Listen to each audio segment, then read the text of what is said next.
तुम्हाला एक सांगावंसं वाटतं, निर्णय आधीच ठरलेले असतात. आपण फक्त मधला प्रवास करतो. कारण देवाची लीला अशी की प्रश्नही त्याचेच असतात आणि उत्तरही त्याचेच असतात. तर नमस्कार मंडळी, मी हर्षू. तर उन्हाळ्यामुळे जास्त मुलं काही खात नाहीत, त्यामुळे मी म्हटलं बटाट्याचे वडे करावे. त्यात माझ्या मोठ्या बाळासाठी, 1 वर्षाच्या वरील बाळासाठी चालतात. तर एका बाउलमध्ये मी पोहे भिजत घालून शिजलेला बटाटा घेऊन तो खिसून घेतला. त्यात पोहे ॲड करून ते व्यवस्थितरित्या मळून घेतलं आणि मळून झाल्यानंतर त्यात चवीनुसार मीठ टाकलं, हळद टाकली, ओवा टाकला, जिरं टाकलं.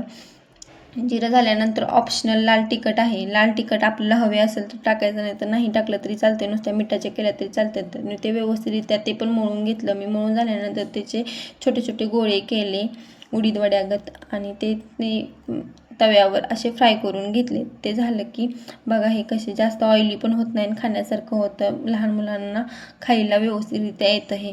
आणि हा बघा माझं माझ्या पिल्लूला तर हे लय आवडतं. कसा खातोय बघा. त्याला काहीही दिलं तरी त्याला खायचं असतं. मी बघा कसं फुकून देते आणि फुकून मागतोय, मला गरम आहे म्हणून. ते ना आमच्या इकडं उलटेचा एवढा प्रॉब्लेम की काही विचारूच नका. आजच्यासाठी बस एवढंच. बाय.